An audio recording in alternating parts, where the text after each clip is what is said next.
Right, hi everyone, this is Madan Lloyd at London Revelation. I've got a very special guest today, Vicky Sweetlove, who's a geomancer and earth alchemist, and she specialises in the field of dowsing. So welcome, Vicky, and Hi, please, Madden. hi, and please, yeah, tell us something about your history and how you got into earth energies, geomancing and dowsing. It's a long story, really. It goes very much back to my childhood, living with a mother that was very connected to the earth, to the planet itself, and she would often take me out to places like Fairy Glen in North Wales, and we'd be walking along the ocean and picking up shells, and she'd have me paddling in the rivers looking for a pearl that would make her rich one day. But she'd always be talking about the fairies, and I grew up with Enid Blyton's books and things like that.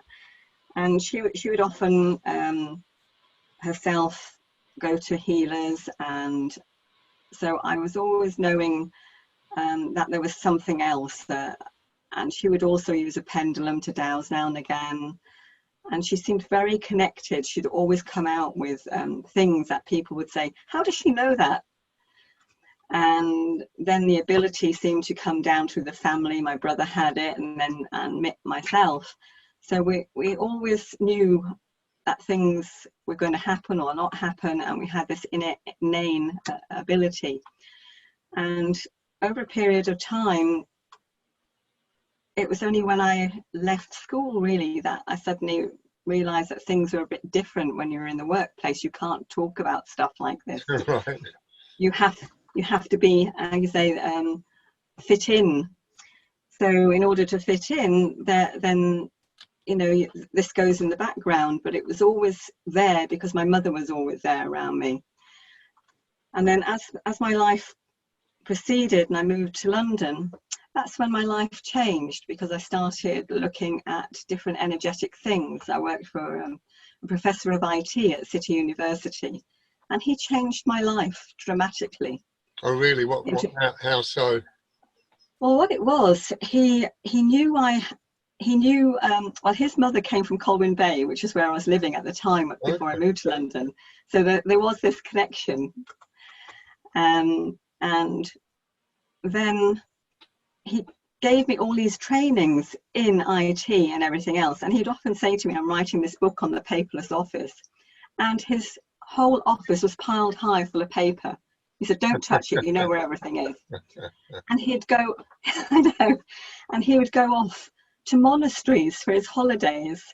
Wow. And he would meditate, and he'd learn about how monks lived and things like that. So he showed me a different way of who he was as well. Okay. And they also, the professors there also delved into things like the machine that looked at your auric field.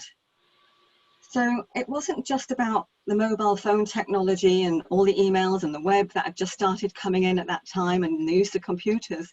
It was the spiritual side that went alongside it. And he'd always say to me, oh, I'm going to be in the British Library today. And do you know, Vicky, that the IT books are right next to the spiritual books in the library? Okay. So he was always hinting at this spiritual nature of himself and how spiritual stuff is connected to IT. So we can't get away from that. So as I say, he changed my life because he introduced me to feng shui. He introduced me to Gina Lazenby and the first book she brought out. And it was there. I looked at feng shui and I thought, oh, this is different. And then from feng shui, I went on a course and I picked up dowsing. And I thought, wow, this is amazing. And suddenly all the things that I learned with my mother started to come back. Okay. It was about connecting with nature. It was about walking the earth again. And it was feeling the earth energies and knowing intuitively when things felt right or wrong. And the more my senses opened up, the more my abilities came back that had been forgotten. And it was from there that I started working more with the earth energies, space clearing, working on the energy of people's homes. And when you go out into the landscape in London, it's amazing, because people think, oh, you have to be with the trees and the nature, but it's not.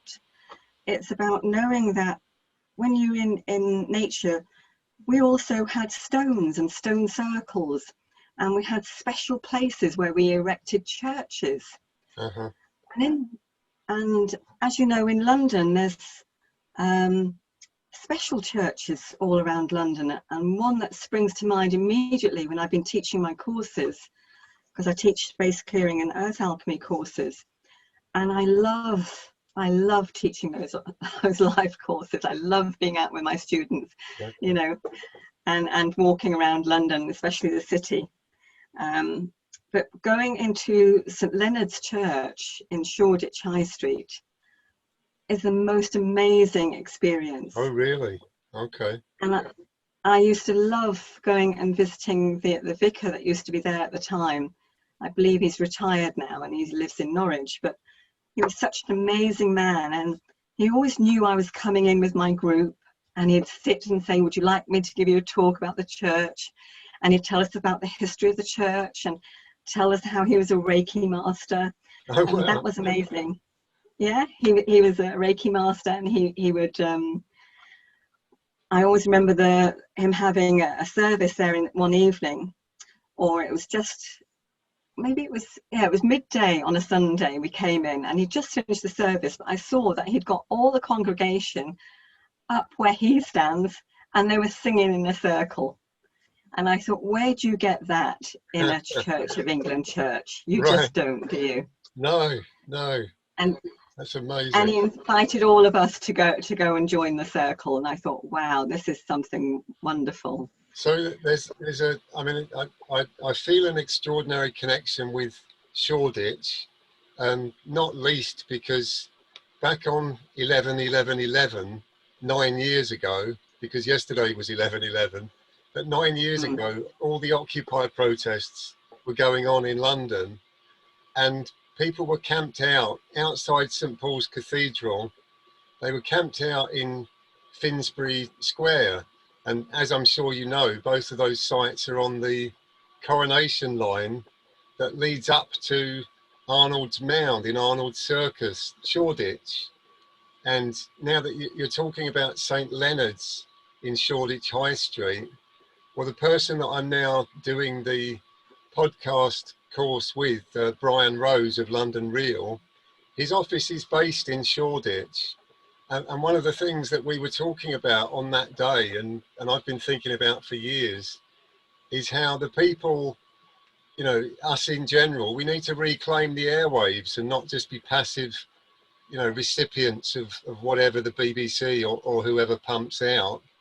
And here we are now, you know, broadcasting on our own channels. So I think this will be of particular interest to Brian Rose, as he's interested in the power places of London. And as you also know, he's actually running for Mayor of London. I heard he's number 2. The book is having down for number 2 at the moment. So right. Well, it's really interesting. Tell us a little bit about Arnold's Mound, especially. You've mentioned St Leonard's. Well, Arnold Circus is a very particular favourite spot of mine, and as you mentioned, you know, it is on the coronation line. There's 2 lines that run through there. There's the Strand Lay and the Coronation Lay, and they cross at the top of Arnold Circus on the bandstand, and it's such an amazing energy. You know, you can walk. There's 2 layers to the Arnold Circus. You can walk around the outer ring, and then there's another ring, and then you've actually got the top itself with the band stand on it. But it's such an energetic space when you sit up there, and many people gather there. And sometimes I've had so many synchronistic signs from the landscape itself. It shows me heart-shaped leaves, or things will be drawn there in the pathway, showing me, you know, exactly where the energy is changing. So when my students are working with their dowsing rods and I'm saying, you know, find the ley lines, I'm immediately walking into that energy and feeling that energy in my legs, my feet, my toes, everything tingles. And also the energy layers change on a daily basis. You know, people think, oh, this must be good because it's an energy lay. But you need to remember that it depends what's happening on that energy ley line. So like you said, you know, there was all the people gathered at Finsbury Square and everything else in 2011. And the energy did change at that time. Oh, really? It felt very sad, it felt emotional, and it felt traumatized. Right. So that's when the land needs healing. Uh-huh. You know, that's when you need to respect the land, give some offerings, give some sanctity, and even prayer and meditation or a song. And quite often I will drum with the earth or give some sound or music that way. I don't have a voice for singing, unfortunately. Yeah, and what you're saying, this is all on the basis of accepting that the earth is actually a living organism, not just a lump of rock flying around in space, but actually a living organism in its own right. That's correct. And we need to honour the earth, the planet that we live on. You know, for far too long we've taken advantage of, you know, flying around the world, using cars, and it is coming to an end, and we're going to have to learn to reintegrate our lives into something new, work with the earth itself, cultivate the earth, and respect the traumatized areas. You know, grow more plants, grow more fruit and vegetables, and learn to live in a community as nature intended us. Animals live in community. Okay. You know, the ants all work together. Absolutely. You know, So on a practical level, there's 9 million people or so living in Greater London, and as Chris Street has mapped out a massive, great 20-mile wide twin circle earth energy mandala covering 400 square miles, all centered on BBC Broadcasting House, very interestingly. So what would you say to the people of London that they can do to help effect a positive change in the environment? well, it's creating not that mad mindset that everybody seems to have had recently. You know, or we must go online, or we must have a mobile phone, we must have the latest technology. It's not about having must have anymore. We've got to let go. It's about learning to let go of, you know, what was and what's to come, and just accept what is around. Because if we don't accept and be grateful for what we got and be blessed, then how can we move on? Because what the message is, and it's funny about the broadcasting house, like you say, because all through this lockdown stuff that we're going through, they've been broadcasting all the time. You know, the Radio 1, the Radio 2, the Radio 3, the Radio 4. And throughout all their broadcasting, they have never mentioned once anything about lockdown or any of the governments or anything like that. They continue playing their music, and the brightness comes out, and the DJs are playing. And I think that's totally amazing that they are uplifting us all at the moment with their broadcasts. You know, they're giving a positive message out there. And it must simply be because it is on this powerful energy spot that they have to broadcast positive energy out. Oh, yes. Okay. Well, the news programs haven't all been positive. I mean, you know, from one point... Well, the news programs don't come from there, though. They come from White City, don't forget. You're thinking about the TV programs. Well, I'm just thinking, you know, the last 8 months has, you know, to me has been just like a continuous sales pitch by the BBC, you know, for the vaccine industry. That's what it sounded like. That's how it comes across to me. You're talking about the TV. When we look at Portland Place, it's the radio.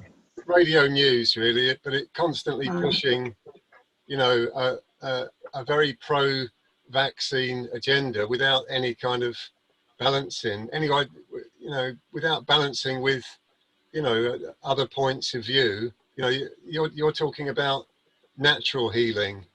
You know, obviously there's something of a conflict between, you know, drugs-based medicine and you know, energy healing, which is a much more gentle approach, but also you know, in its own way, much more powerful and effective. I mean, obviously there's a difference between drug-based medicine and the kind of healing that you do. Could you talk about that difference? Well, going back to the radio again, I don't listen to the news or the TV or any of those subliminal messages that are sending out. So I don't want to be, I say, poisoned in my mental mind with messages, you know, about vaccines and things, because like many people, there's two sides to every story, and I do prefer the more natural way of healing and the benefit of, you know, herd immunity and stuff like that, which is what we were brought up to be. You know, we went out and played in the dirt. Right. You know, we touched one another, and you know, it wasn't about washing your hands and keeping your distance. You know, it's about having hugs and being dirty and playing in the rain and the sand and the sea. But what I was saying about the radio was, it was about the uplifting music that I listened to. Oh yeah.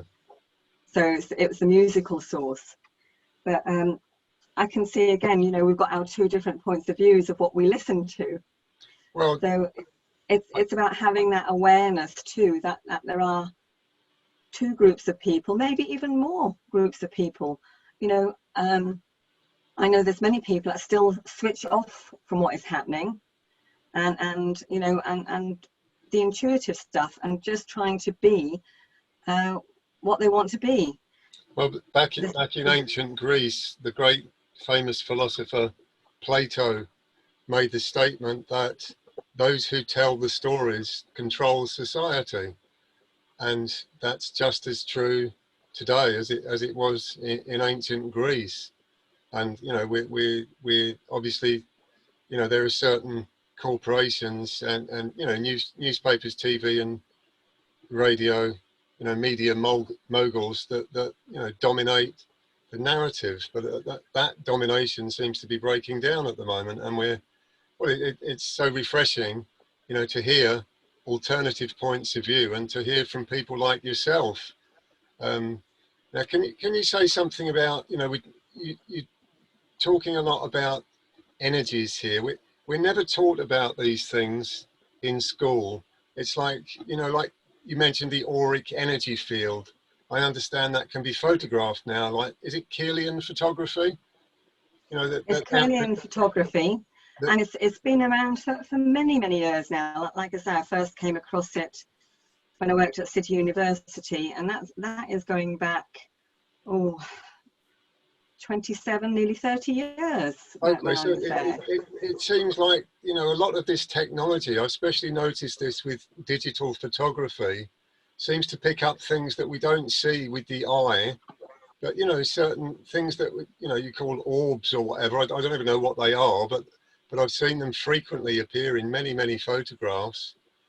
And of course, through digital technology, like satellite technology, Chris Street was able to verify the astounding geometric accuracy of the, I think there's 18 overlaid star patterns over the top of London, 20 miles wide. I mean, this is way bigger than anything that any, you know, city planners could have put together. It's something beyond the human, and yet we're never taught about any of these things in school, are we? No, well, the ancient Greeks and all the ancients around the world, the Aborigines, the Maoris, the Indians, they all knew about the earth energy's patterns and how the sun, the moon, the earth all work together. So you had, you know, the heaven energy, the man energy, and the earth energy, and it all worked together. And man listened and looked and felt the energies of heaven and earth. Now we don't seem to. We look upon, who's good at this, who's good at that. But it's not about that. It's about knowing that we can do it for ourselves. We can use our own intuition. We can read people's minds or know intuitively or feel or sense or hear things. And that's what they all knew in those days, you know, especially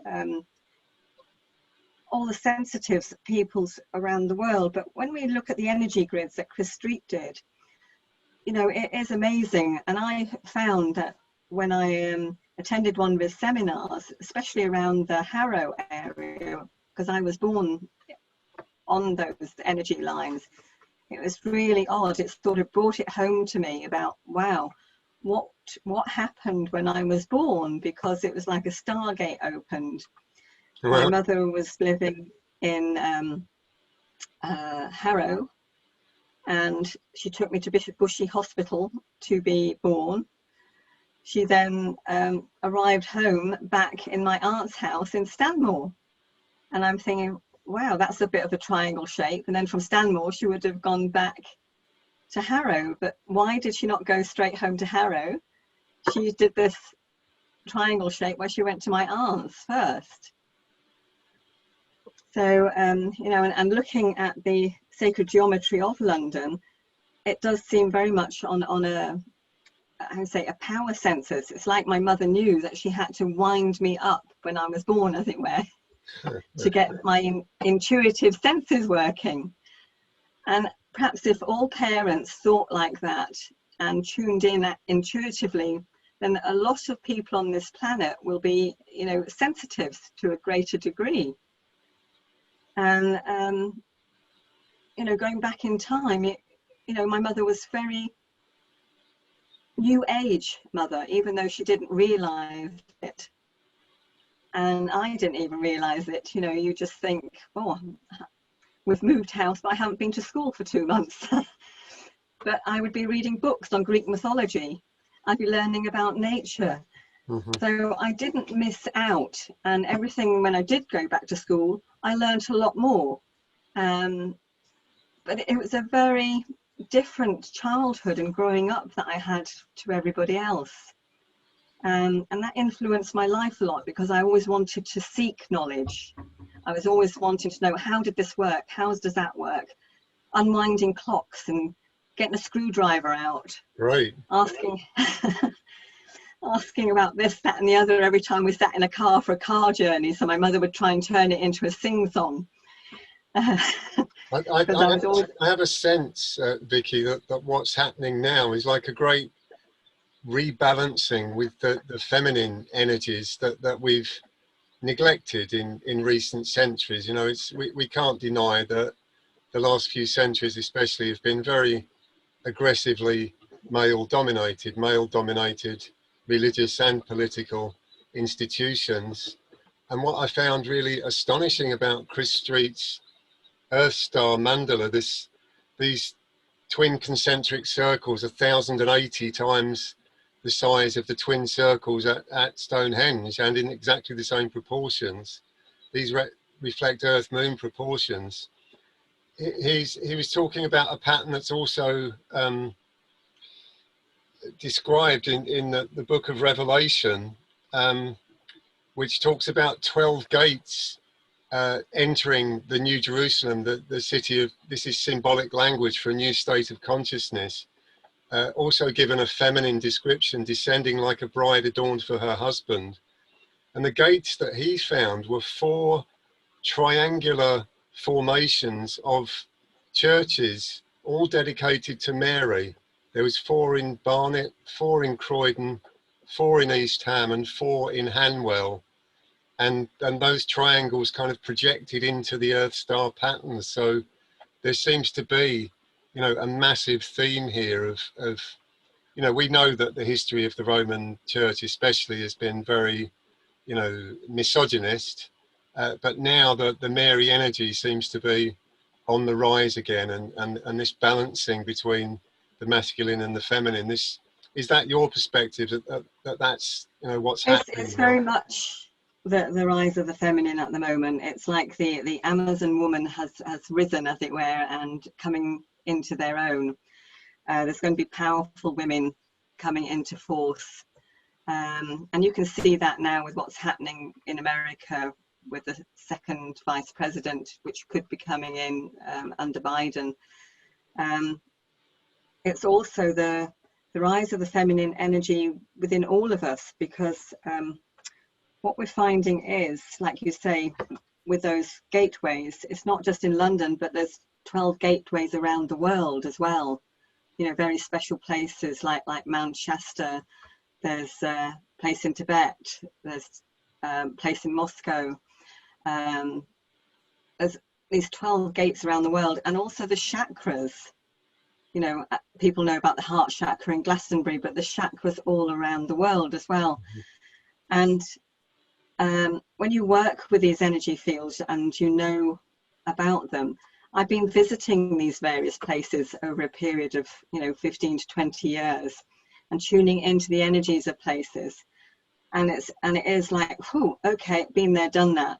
But every time I've been there, I've come away subconsciously. I've been quite ill when I've been there, and I'm thinking, gosh, what have I done? What have I taken on board, or what have I released? Because there's some toxic thing that needed to be released, and once I've gone from there, it just seemed to rebalance.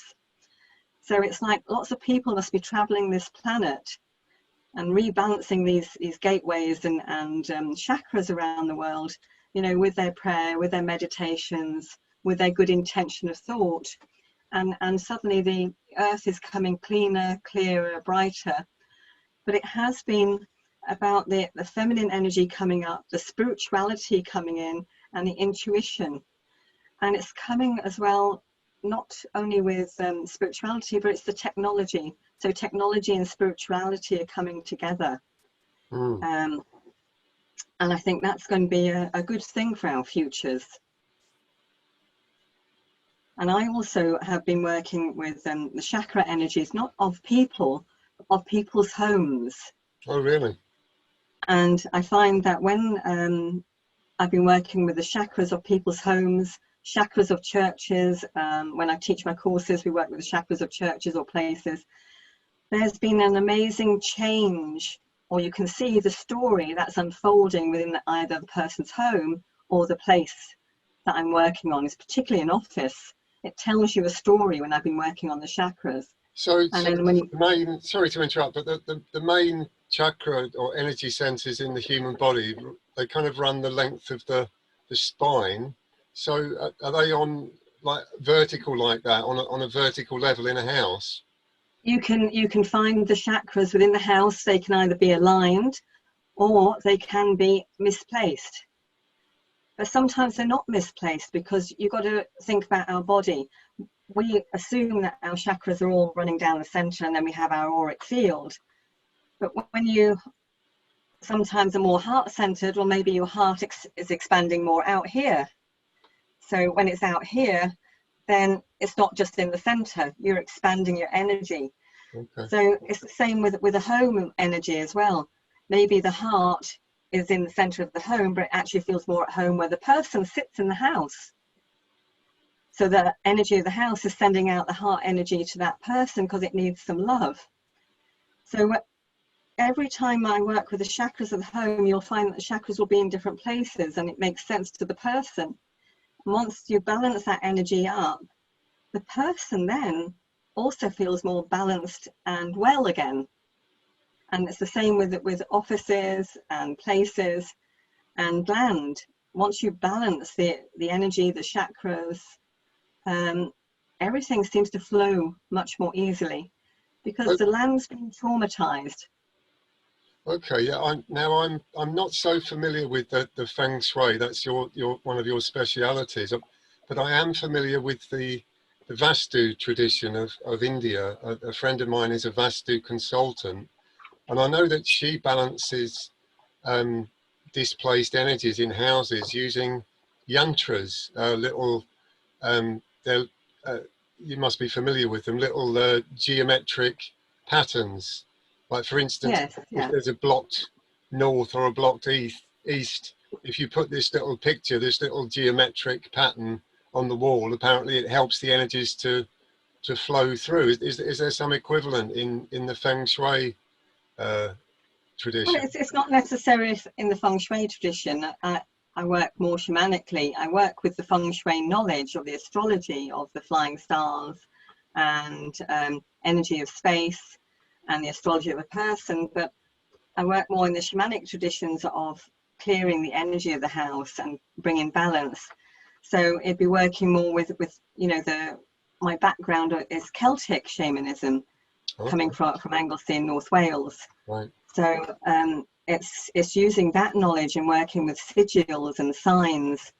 And there's many sigils and signs that I'm given, but it is more connecting with the actual elementals, the spirit of place and Mother Earth. When you work with the nature spirits, they explain to me what is traumatized, what needs to be brought into balance, so that, you know, if I do work with the chakras, that could be one element of it. If I work with a displaced elemental, or the spirit of place could be unhappy, so the people are unhappy in the place. So it's attuning those energies and bring them to balance. And it could be with earth acupuncture. I work and do earth acupuncture like you do earth acupuncture, do acupuncture to the body by sticking needles in it. I actually don't stick steel needles anymore. I try and work with the energy of the earth and use the needles like from a branch of a tree or a twig, because it works just the same, but still apply copper coins or something else so that the earth has a gift, because it's about giving a gift to the earth as well, and treating it sacredly by giving a gift of fruit or vegetables or something of what the owner has. And it's usually something special to the owner, something that they like to eat or do. Sometimes they have to sing a song or do a blessing as well to interact, and even apologize to the earth, especially if they've been building or renovating their homes. Then the land gets traumatized, and when the land's traumatized, it's unhappy, the people are unhappy, and that's when you need to bring balance. So you seem, Vicky, you seem to have an extraordinary range of beneficial talents here, you know, by which we can improve our personal health, our home environment, and undoubtedly the town, city or village that we live in. So do you run teaching courses on these subjects? Are you actually a teacher and you can teach other people these disciplines? Yes, I teach space clearing and earth alchemy in London. I have been asked to travel around the world to teach it as well. I was supposed to go to Missouri earlier this year. That's been cancelled until when we can fly again. But wherever people want me to teach, I will teach. I've been asked to teach a group in Wales next year. I'm hoping that will come about. And also in Greece, in Kalikalos, where I love to go. And I also want to go back to New Zealand and go there and teach. There's so many wonderful places, but I do most of my courses in London. They're all on my websites, vickysweetlove.com, fengshuilife.co.uk and internationaldowser.com. And I also teach the Akashic Records, and that's about connecting to the records of the place. And I've had some great revelations, you know, working with the land, with the Akashic Records of the land as well. So what sorry to interrupt, but what are the Akashic Records? Well, the Akashic Records is tapping into the universal energy of all being, all mankind, and it's tapping into either your energy, your records, your story of life, which you can change. You don't have to realize that, oh, it's all written in stone, this is my life, it's not going so great today, and accept it. Accept that you can make change, and every step that you take, like the film Groundhog Day, when he wakes up and he knows that when he makes a different step, he doesn't have to go and do that repeat again, he can move forward. Right. So it's the same thing. We can change the pattern within our historical buildings. We can change the pattern in our own lives. And we can change the pattern in towns and cities by thinking a more positive fraction around it and asking, you know, what do we need to do to change that pattern? Is there anything that we can do at this time? What needs to be done? And the landscape in London is particularly telling that story at the moment. When I was out with some of the Earth Stars group, we walked from St. Paul's on the equinox. And the landscape told us so many things about what was happening, what needed to be done. The institutions in the City of London need to come alive again. They've lost some of their energy and their power, and especially the Bank of England itself. and all the city's guilds, because with the new buildings that have risen up around, they've encircled the city. So when you look at the landscape from the other side, from Canary Wharf, from the other side of the river, you can see that there's a circle of energy around the city with these new buildings. And it particularly was brought to my attention when we were at Canary Wharf, and we were on the Meridian line, the Greenwich Meridian line. Okay. And behind us, all the Canary Wharf buildings, all the banks and institutions, the new ones that had come from, you know, Hong Kong and Europe and everywhere else, and lots of those other countries, they have closed down, the majority of them, or they're not running as efficiently as they are now. And you can see them becoming more and more desolate. And the main reason being, when I looked across the river, was we have built in the city the building called the Shard. Yeah. And when you look at the Shard, it is a piece of fractious glass. You know, it has sharp points to it. Yeah. But also, there's other buildings around it, like the walkie-talkie, and there's also the one that houses the current mayor of London. And he's feeling the energy of that place, then it's not right, that he wants to move out to the outer limits of the city. And it is because the energy in London at the moment is gathering all the toxins through the Shard. The minute they built that Shard, it was acting as an acupressure point to the whole of the city of London. And what it's doing is it's releasing all the toxic and negative energies that's built up over time from all these new buildings, from Canary Wharf, from the new city buildings, that took the energy from the old city itself and the old ways. It's releasing all that toxic energy out through the Shard. And you can see it happening. Lots of things around London Bridge have been happening with bombings, with people going crazy, with knifings and stabbings and everything else. And that energy now has spread out, that toxicity. And with it spreading, you know, the Shard is really doing a great job, but it also needs some healing. Our city of London needs some rebalancing and healing. And what the Earth Stars group has been doing at the moment, they've been doing pilgrimage walks to see what we can do to bring balance and sing the songs and bring the balance of the energy in whatever way you can. So do you think then, Vicky, that was some deliberate design thing with the Shard, or this is just an unfortunate bad design? No, I think it's actually the earth itself speaking out, you know, to the architects. This is what we need to do to bring balance to the energy of London. It is about closing off the banks and the institutions that came in. That's why we've got Brexit, unfortunately, because it was all part of this Shard and the toxicity, and it's releasing all this toxic energy and trying to rebalance the energy of London so that it comes back to its more natural inner beauty, and going back to the old England, and perhaps working with the old England of the natural, intuitive, spiritual energies, but also bringing in just the technology that we need, but not all the unnecessary stuff that we need.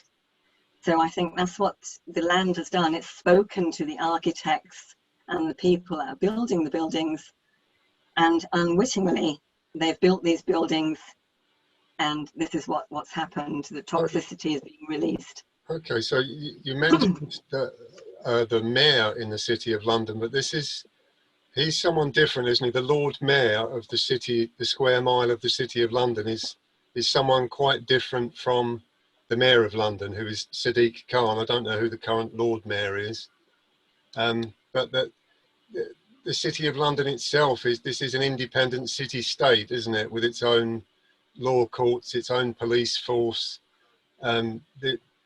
I think there's two other places like this in the world, the Vatican and Washington DC, and they're both marked by gigantic obelisks. Presumably that has something to do with some kind of ancient manipulation of energy. I don't quite understand it. Well, what it is, going back years ago, you think about the Knights Templars. They had a great effect on our city in those days. They built many establishments like the Painters' Halls we had. We had halls for everything. And all those halls had a connection to the Knights Templars in many different ways. You'll see the signs and the sigils and the Knights Templar signs. Some of them were good and some of them were negative, but it's about bringing that balance at the end of the day. And we're bringing back that old energy. It's like Mother Earth has spoken, and she wants to clear that toxic energy to bring that balance back again, for people to go back and know how to work with that old energy, only renew it to something better. Yeah, so there's a great healing going on. So I think Yes. we're gonna wind this up now, Vicky. I mean, I could talk to you all day, fascinating, but Okay. for the sake of bringing this episode to an end, what would you say to the people of London especially is the most beneficial thing that they can do, the 9 million residents of London, that they can do on a practical level to help bring about healing in our city, which obviously, our capital city, obviously casts its influence all over the world? What would you suggest to the residents of London that they can do? Well, I think the main thing is we need to get back into the consciousness of London. What is great about London and our city and the whole of the UK? What made us great?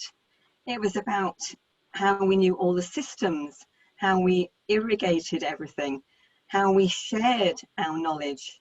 There doesn't seem to be the sharing anymore, so we need to speak and communicate to one another.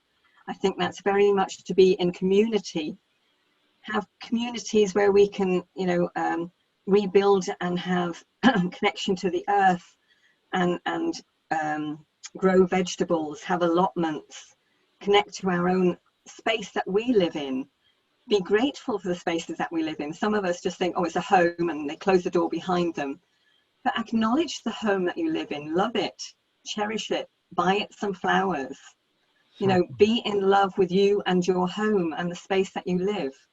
Because the more you vibrate and love the space that you live in, and the more that vibration will spread out into the rest of London and the UK and everywhere else. It's about working with that love energy of your heart. Well, that's a perfect and beautiful message. So, Vicky, Sweetlove, thank you very much indeed. And I look forward speaking to you again in the future, when hopefully we'll be looking back and discussing how the energies have improved. And with your help, thank you very much indeed. Thank you, Madden. Thank All you. right. You take care. Bye for now. Bye.